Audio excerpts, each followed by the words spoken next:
Que as palavras do Santo Evangelho perdoem os nossos pecados. Amém.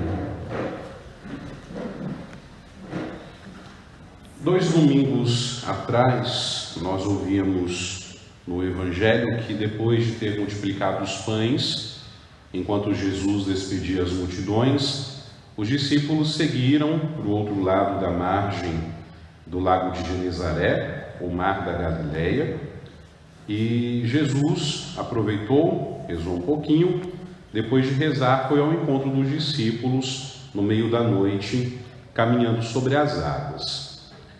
No meio da tempestade que estava acontecendo, os discípulos avistam Jesus, mas pensam que estavam vendo um fantasma, quando Jesus se revela a eles. E aí Pedro pede para ir ao encontro de Jesus, caminhando também sobre as águas. E o Evangelho naquele domingo terminou com uma espontânea profissão de fé por parte de Pedro, que disse a Jesus: és verdadeiramente o Filho de Deus. Hoje, o Evangelho que nós acabamos de escutar nos situa algum tempo depois desse episódio do mar, mais precisamente em Cesareia de Filipe, aonde Jesus provocará uma profissão de fé mais completa e oficial, ao interrogar os discípulos sobre quem as pessoas acham que ele é. E segundo o relato do Evangelho, muitos acham que Jesus é João Batista, outros acham que ele é Elias, outros acham que é Jeremias. Outros evangelistas que retratam essa mesma cena ainda acrescentam, ou algum dos profetas que ressurgiu dos mortos. Todos esses personagens são muito ilustres e também muito importantes na história do povo de Israel. Mas entre eles e o Messias existe uma distância muito grande que ninguém é capaz de superar. Jesus faz essa pergunta porque ele não quer ser conhecido pela opinião pública, mas mediante um conhecimento mais direto, mais íntimo de sua pessoa. E é por isso que ele faz a mesma pergunta depois aos seus discípulos: e vós, quem dizeis que eu sou?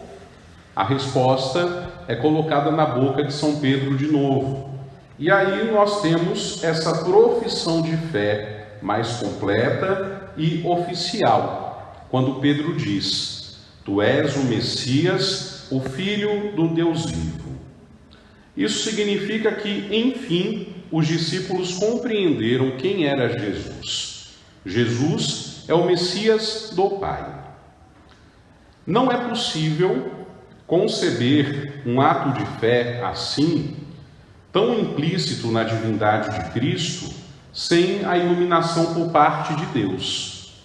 Por isso, Jesus diz a Pedro: feliz és tu, Simão, filho de Jonas, porque não foi um ser humano que te revelou isso, mas o meu Pai que está no céu. Diante desta abertura de Pedro ao dom da fé, Jesus o investe de uma missão que fará toda a diferença na sua igreja que está por nascer. Ele continua dizendo a Pedro: por isso eu te digo que tu és Pedro, e sobre esta pedra construirei a minha igreja, e o poder do inferno nunca poderá vencê-la. O humilde pescador é escolhido por Jesus dentre o grupo dos 12 para ser a rocha sobre a qual ele constituirá a sua igreja. E segundo as palavras de Jesus, esta será um edifício tão sólido que poder algum poderá combater ou derrubar, nem mesmo as forças infernais. E Jesus continua dizendo a São Pedro: eu te darei as chaves do reino dos céus. Tudo que tu ligares na terra será ligado nos céus, tudo que tu desligares na terra será desligado nos céus.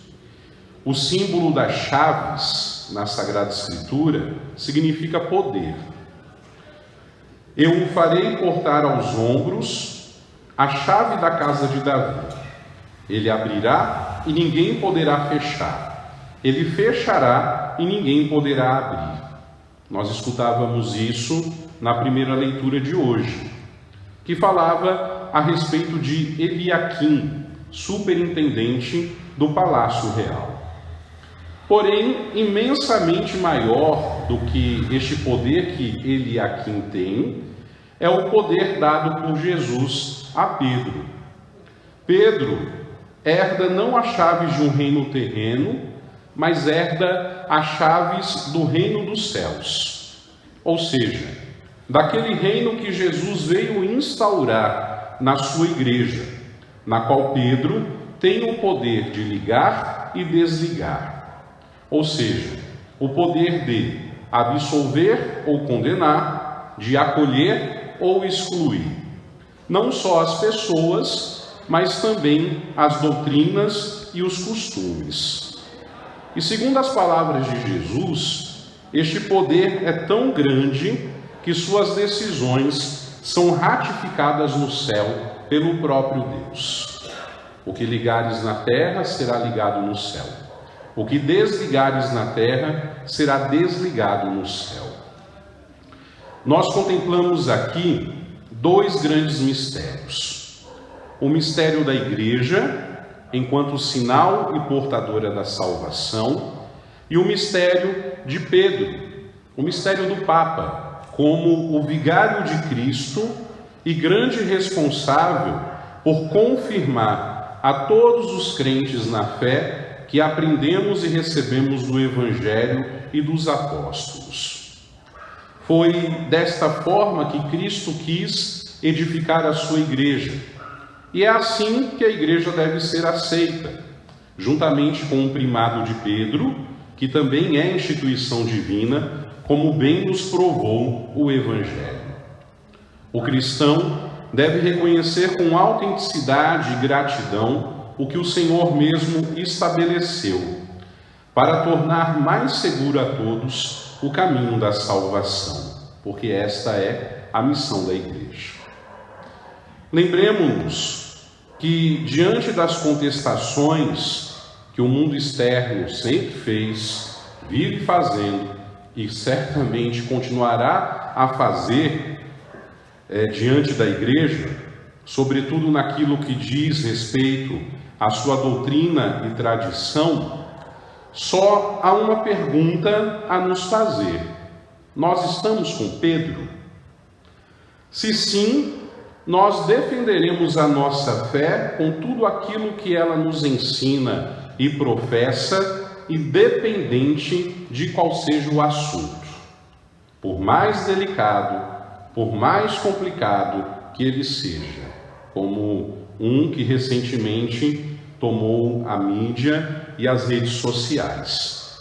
Por quê?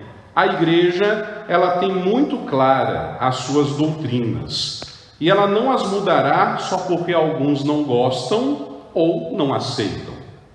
Se não estamos com Pedro, nós não podemos ser católicos. Isso é simples. Na verdade, isso é uma questão de escolha. Mas, da mesma forma, estando com Pedro ou estando sem Pedro, ao lado dele ou não, da mesma forma, as portas do inferno não prevalecerão contra a Igreja de Cristo. E a maior prova disso é que há 2000 anos ela permanece de pé. Em tempos tão turbulentos e difíceis que nós vivemos, nós devemos seguir rezando pela Igreja, para que ela continue sendo neste mundo sinal da salvação e testemunha da verdade em toda e qualquer circunstância. Rezemos também pelo nosso Pedro, pelo Papa Francisco. Quando preparava a homilia, eu pensava, eu como padre de uma pequena paróquia, carregá-la nas minhas costas é muito difícil.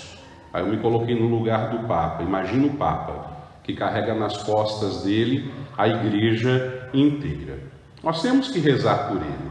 pelo nosso Pedro, para que ele seja sábio, para que ele seja dócil e forte na condução desta barca de Pedro, que é a igreja.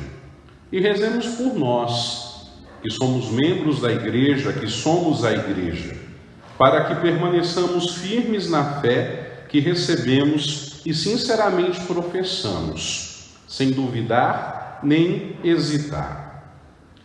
Nesse último dia da novena da desatadora dos nós, nós olhamos para ela, olhamos para Maria, a mãe da igreja. A sua intercessão, confiemos estas intenções pela igreja, pelo Papa e por todos nós. Hoje, no último dia dessa novena, nós não pedimos, mas agradecemos. Primeiramente a Deus por nos ter dado tão boa mãe e depois agradecemos a ela, a mãe, por sua intercessão materna. Nós agradecemos pelos nós desatados, não só nesta novena, mas em outras novenas que nós já rezamos. Talvez muitos nós ainda não se tenham desatado, e nós entendemos que eles o serão no tempo de Deus, porque nós confiamos à Virgem Maria. Não é no nosso tempo, mas no tempo de Deus. Mas mesmo assim, nós queremos agradecer, pois sabemos que na hora certa poderemos testemunhar que eles desataram-se para a glória de Deus. E é nesta certeza que nós rezamos confiantes uma vez mais. Mãe, poderosa intercessora, diante de Jesus nada é impossível. Rogai para que estes nós sejam desatados para a glória de Deus. Obrigado. Amém.